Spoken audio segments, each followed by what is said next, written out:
Hola, mi nombre es Julián Pilar, continuamos con el dictado de clases virtuales. Espero estén todos y todas bien en sus casas. En la clase de hoy vamos a trabajar el chiste.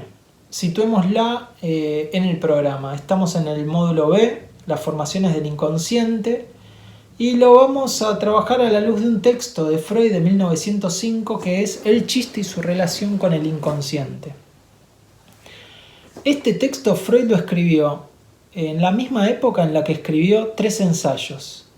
Y también me gustaría puntuar o ubicar que este texto está muy en consonancia con la interpretación de los sueños. Lo de los tres ensayos me parece interesante porque es allí donde aparece por primera vez el concepto de pulsión, o aparece nombrada la pulsión. El concepto lo va a tener recién más adelante, pero digo esto porque vamos a encontrar en esta formación del inconsciente una presencia anticipada, si quieren, de la pulsión en tanto satisfacción en el cuerpo, y cómo esto se pone en juego en los chistes. Bien, con este texto concluimos la primera serie de formaciones del inconsciente que ocurren en el terreno de la cotidianeidad y que aparecen en el relato como traspiés, como tropiezos. Algo falla en el relato, o también aparece como algo del orden de lo enigmático en el sentido.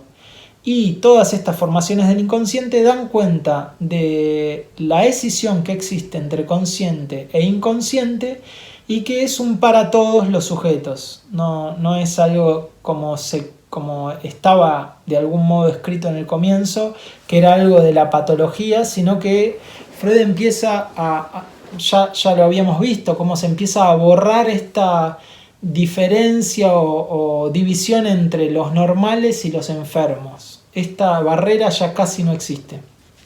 Bien, situemos antes de adentrarnos en la clase, en qué momento de la dirección de la cura nos encontramos.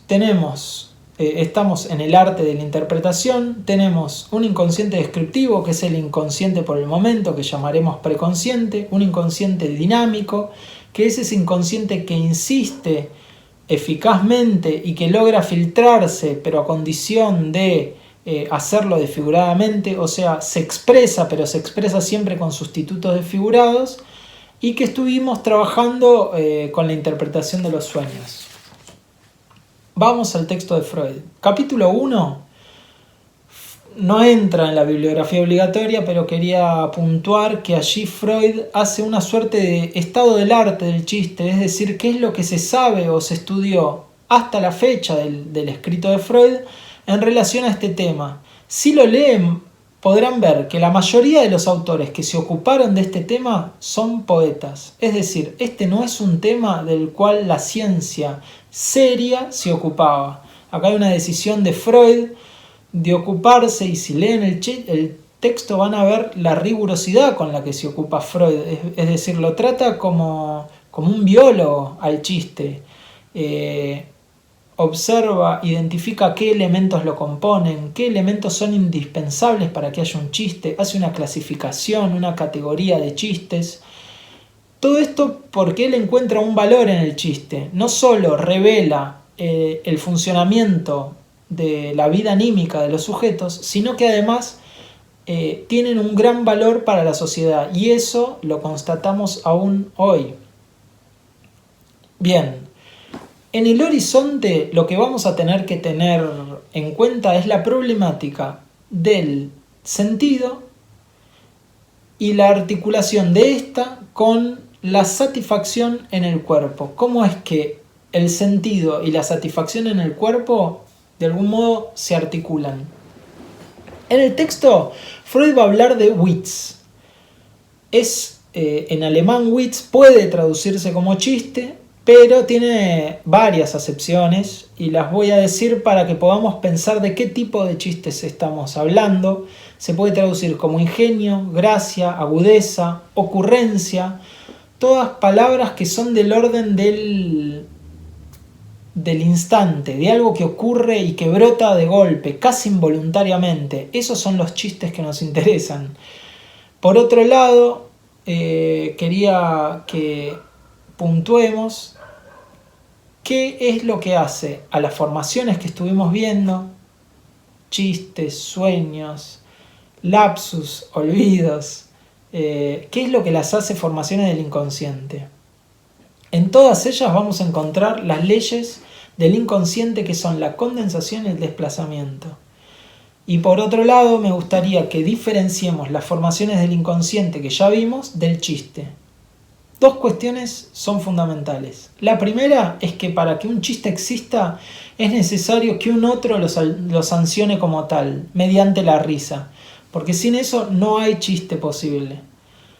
Algo que me gustaría aclarar en relación al chiste es que Freud lo escribe hace más de 100 años en alemán, y que para que un chiste sea entendido es necesario cierta pertenencia a una misma comunidad, un idioma en común, un contexto, un código compartido, porque si no, no hay forma de que se produzca el efecto reidero, dice Freud.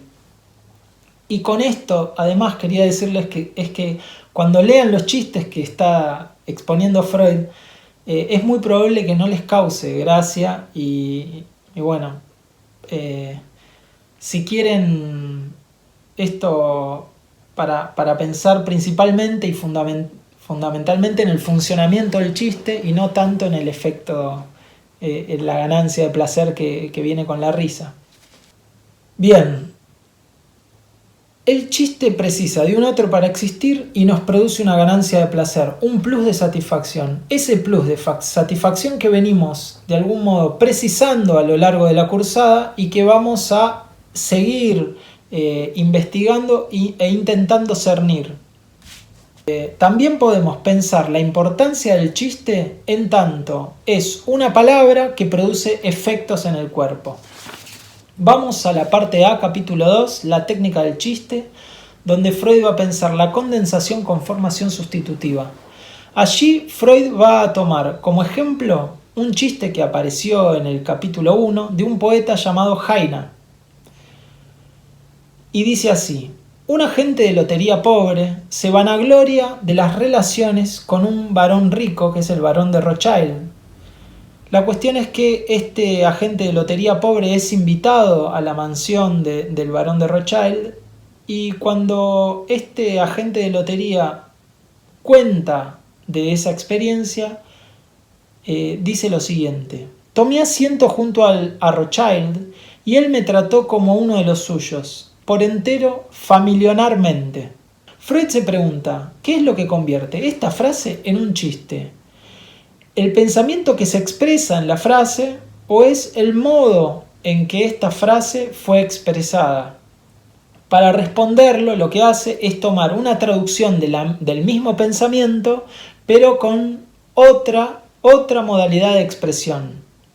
Y dice así, vamos a llamar a esta otra modalidad de expresión pensamiento no chistoso. Quedaría así: Rothschild me trató de manera por entero familiar, o sea, todo lo que puede hacerlo un millonario.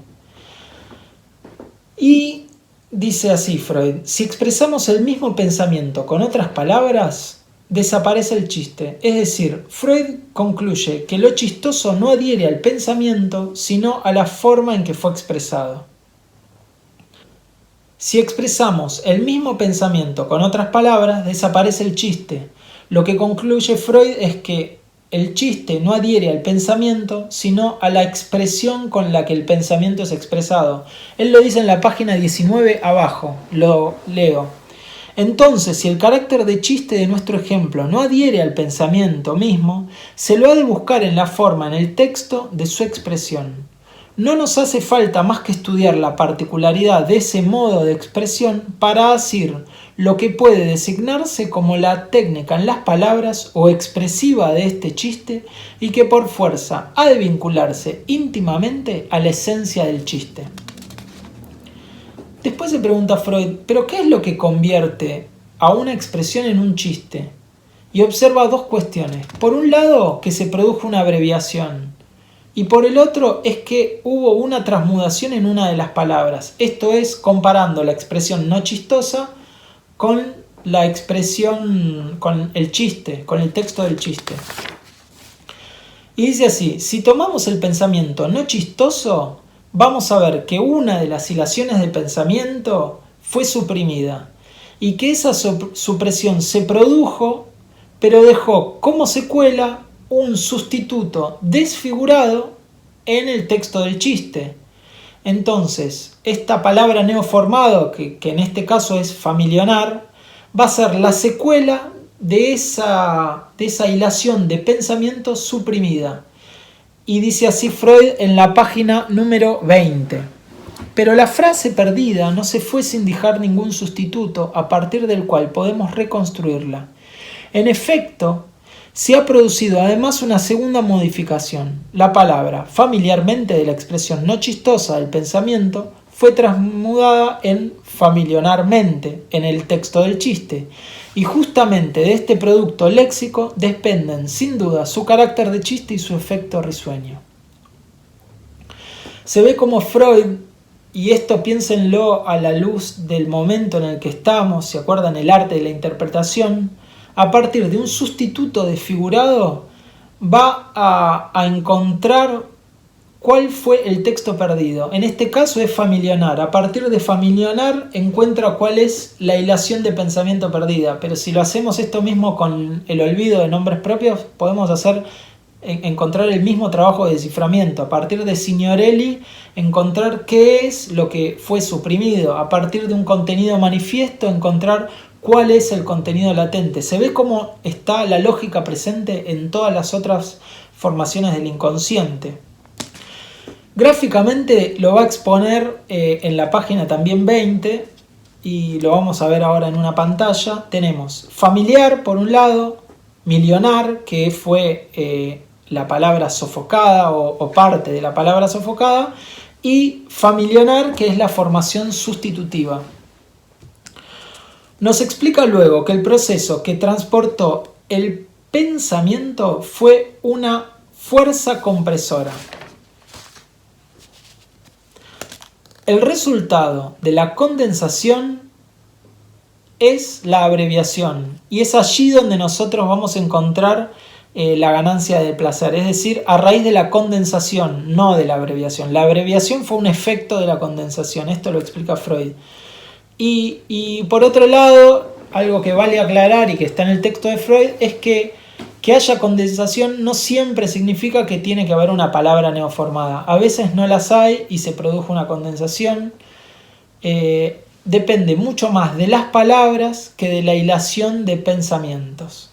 Esto es lo importante. Es ahí donde observamos el ahorro. Otros ejemplos nos da Freud. Dice así: en Europa rebautizaron en otro tiempo como Cleopold a una persona muy poderosa llamado Leopold a causa de su enredo amoroso con una dama cuyo nombre de pila era Cleo. El resultado es una operación indudablemente condensadora. Oía esto, me dijo mi sobrina, me dijo que esto se llamaba shipeo. No sé de qué se trata, pero me pareció interesante por eso tomar la actualidad de ese chiste. Algo que se me ocurrió fue a raíz de una invitación que recibí hace poco. Me invitaron a un cumpleaños. Ahí tenemos de vuelta ese efecto condensador donde se produce una palabra neoformada y se suprime una hilación de pensamiento que expresarla perdería el carácter de chiste. Es decir, no es lo mismo que te digan: hola, te invito a mi cumpleaños, por la pandemia no nos vamos a poder reunir, no vamos a poder festejar juntos, por eso vamos a festejar por Zoom. Ahora te digo, venís a mis cumpleaños y es más, no sé, produce otra ganancia de placer que la otra expresión, la que es ampliada, no lo tiene. Bien, ¿qué es lo fundamental de esto? El chiste produce una ganancia de placer y Freud va a decir que el proceso condensador es el responsable de esta ganancia de placer que nos aporta. A continuación va a poner en consonancia el trabajo del sueño con el trabajo del chiste y va a observar cómo este operador del sueño que habíamos dicho, la condensación y el desplazamiento, están también presentes en el chiste. Allí teníamos un contenido manifiesto que derivaba de un contenido latente y que muchas veces se valía el sueño de la condensación subrogando en algún elemento una variedad de elementos. La cuestión en el sueño, creo, y la gran diferencia, es que en el sueño lo que se busca es un ahorro de displacer, en el chiste directamente lo que se busca es una ganancia de placer. Eso entre otras diferencias. Tenemos entonces algunas primeras conclusiones. La palabra neoformada como algo nuevo que se incluye, la tendencia al ahorro, que es lo que se produce en el chiste a partir de lo que Freud lo ubica a partir de la condensación, y por otro lado que la tendencia al ahorro tiene como efecto la ganancia de una satisfacción, la ganancia de un placer.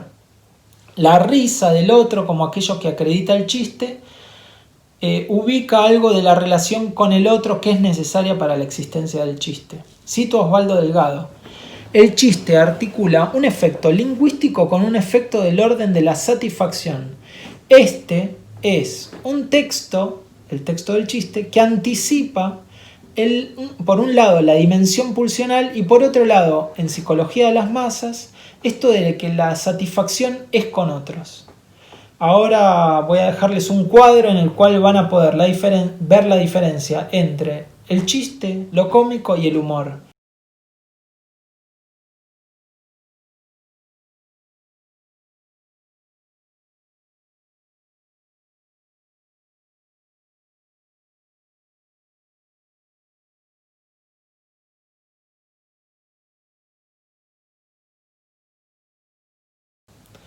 A continuación, en el libro del chiste, Freud va a trabajar algunos chistes por desplazamiento y va a explicar cómo se produce la técnica del chiste por desplazamiento. Va a decir que lo fundamental en los chistes por desplazamiento es la desviación del acento psíquico en una hilación de pensamiento. Entonces, en estos chistes lo que se produce es generalmente una pregunta donde el acento psíquico está puesto en alguno de los significantes de la pregunta y la respuesta lo que hace es poner el acento psíquico en otra palabra y valerse de la multivocidad, que es una de las características que tienen las palabras, para darle otro significado muchas veces sorprendente. Un ejemplo de esto es, se le pregunta a un judío: ¿has tomado un baño?